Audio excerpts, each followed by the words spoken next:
Recevoir notre invité. Nous avons la chance ce soir de recevoir Christophe Echement. 50 ans, son boulot, comparateur de prix. Il adore rouler en roue libre, donc c'est une en roue électrique. Ah oui, j'ai été voir, roue électrique. Il rêve d'aller voir un match de football américain aux États-Unis. Merci Christophe d'être avec nous ce soir. Pink Price lance l'alerte.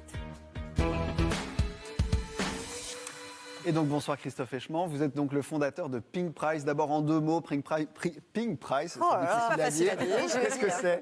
Alors Pink Price, c'est un comparateur de prix. C'est une application qui permet aux consommateurs de facilement comparer le prix en scannant le code barre ou en encodant par exemple le nom du produit. Et vous couvrez tous les supermarchés ? On couvre quasiment tous les supermarchés, tous ceux qui ont leur prix en ligne. D'accord, alors vous venez nous voir parce que vous avez relevé des arnaques, on va mettre des guillemets au début. En général, les arnaques dans les supermarchés, elles ont trait à quoi ? Alors ça peut avoir c'est souvent par rapport au prix en fait que le consommateur va payer. C'est dans 9 fois sur 10, c'est ça.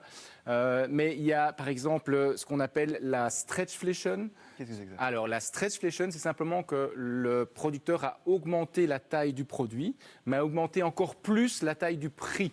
Je vais appeler donc taille du prix, volume, prix au kilo. Voilà, exactement. Donc, par exemple, le prix au kilo va augmenter de façon plus importante que ce qu'il était avant. Voilà, nous, on a besoin d'exemples et pour les téléspectateurs aussi. Vous êtes venu dans votre sac avec une promo, par exemple. Alors, la promo, moi, je me dis que quand on me force à acheter ceci, quand on me force à acheter la recharge, c'est qu'en fait, je vais faire une affaire dessus. Vous êtes venu avec les 3 produits, le traditionnel Tahiti, on a la recharge et on a le format famille. J'imagine que c'est moins cher la recharge, puisque je ne vais pas devoir acheter le truc en plastique. Eh bien non, Fanny. En fait, le moins cher, c'est celui-ci au litre. Et donc, en fait, le consommateur, quand il va comparer les prix, il va se dire, moi, j'ai tout intérêt à acheter ceci qui, écologiquement, n'est pas du tout intéressant, évidemment, au lieu d'acheter la recharge qui revient plus cher au litre. Et même le grand family est encore plus cher au litre que le petit. Alors, c'est pas que Tahiti. On est épinglé aussi avec Sunlight, c'est pareil. On est dans des produits aussi. On remarque que c'est la même chose. La différence de prix est quand même énorme. On regarde encore la différence de prix par rapport au litre et on voit cette différence. Ça ne concerne pas que les produits de soins. On est épinglé, par exemple, les myrtilles.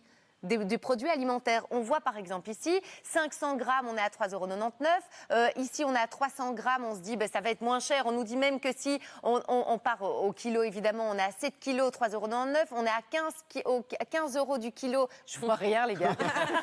Mais on peut pas vous aider. J'essaye de m'avancer. Moi, j'ai pas d'écran, donc. Christophe, vous avez fait la comparaison. Qu'est-ce qui va pas dans ces myrtilles ? Dans ces myrtilles, en général, ce qui se passe, c'est que normalement, au plus vous achetez une grande quantité, au moins ça doit être cher au kilo, et c'est pas toujours le cas, et c'est même souvent l'inverse. On le voit dans des paquets de fromage, par exemple, c'est la même chose aussi. Donc on peut quand même le vérifier. Normalement, il est toujours indiqué en dessous, au gramme, au litre. Donc il faut exactement, c'est obligatoire, mais dans certains supermarchés, c'est écrit en tellement petit que personne. Regardez, même ici, on avait du mal. Il y a aussi un autre problème qu'on voulait épingler avec vous, et ça aussi, ça porte un autre nom. Ce sont avec des croquettes. Et là, c'est l'emballage des croquettes qui va nous sembler plus grand.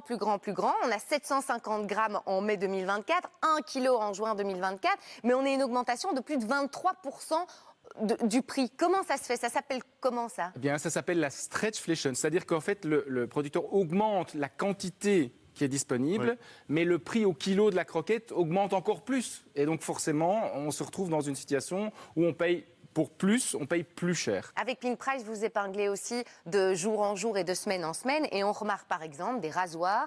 On va doubler le prix d'une semaine à l'autre. Alors, il faut toujours comparer, surtout pour les lames de rasoir, ça c'est très très important. Mais c'est hallucinant, là on passe de 40 à 80 Et €. pourquoi les lames de rasoir en particulier ? Parce que c'est un petit peu, je dirais, c'est sur les lames de rasoir qu'on fait le plus d'argent. Le rasoir en lui-même ne coûte pas tellement cher, c'est les lames de rasoir qui vont faire rentrer de l'argent. Et donc là-dessus, le prix varie énormément. Donc moi je conseille toujours aux consommateurs de vérifier, de regarder et de voir s'il n'y avait pas eu un prix plus bas auparavant. Une autre, C'est une avant de faire ses courses. Parce qu'il faut comparer aussi entre les différents supermarchés. On a une boîte de Ferrero Rocher, par exemple, où le prix passe de 4 € chez Colruyt, 6 € chez Carrefour, alors que c'est la même boîte et c'est au même moment. Ça. Exactement, c'était juste avant les fêtes et donc on peut voir des disparités très très importantes entre les supermarchés. Alors on dit toujours que Colruyt est le moins cher, il faut comparer. Ce n'est pas toujours le cas, mais c'est souvent le cas. Il y a aussi une différence entre les pays. Alors on dit souvent qu'aller acheter en France c'est moins cher, c'est pas toujours le cas. Par exemple, on a un exemple de pot de Nutella qui est moins cher en Belgique. Mais même entre la Flandre et la Wallonie, on a des bics par exemple, c'est 3,29 € en Flandre 12 € à Jambes, près de Namur, c'est hallucinant ça. C'est hallucinant, en fait, Mais il n'y a pas Christophe, d'explication. là, mais 12 € un bic, déjà là, moi, il y a Pas encadré, en fait, c'est ça qui est étonnant. Il n'y a rien encadré. Il n'est même pas plaqué or. Hein. Non, mais pourquoi? Comment ça se fait? Comment est-ce possible? C'est simplement des différences de prix qui arrivent de magasin en magasin. Et certainement, disons, ce qui se passe, c'est qu'en Flandre, il y a plus de concurrence. Donc forcément, les prix sont plus tirés vers le bas. Et en Wallonie, parfois, quand le magasin est un peu isolé, il se permet d'avoir des prix comme ça. Et le consommateur qui a besoin d'un bic absolument, surtout quand c'est la rentrée, on a besoin d'un bic 4 couleurs pour demain, eh bien alors forcément, on on paye. va bien regarder c'est les 12 €. étiquettes. Les conseils maintenant, pour nos téléspectateurs, quels sont les bons conseils quand on va faire les courses? Alors, ce sont toujours les conseils traditionnels. C'est il faut toujours regarder le prix au kilo ou le prix au litre. Et ça permet de comparer tous les aliments, quels qu'ils soient en fait, et d'avoir une vision un petit peu. Ça, c'est la première chose. Deuxième chose, comparer. Toujours comparer. On vous dit, tiens, une promo 2 plus 2 gratuit. Allez voir le prix du produit seul. C'est très important. Toujours, toujours, toujours. Pour moi, ça, ce sont les 2 meilleurs conseils. Et alors, évidemment, allez faire vos courses là où il y a beaucoup de supermarchés aux alentours. Oui. Parce que quand il n'y a qu'un seul supermarché, il n'a pas de concurrence et donc il met les Et ton prix qu'il bic veut. coûtera 12 €. Exactement. Merci beaucoup Merci. Christophe Eschemont d'être venu lancer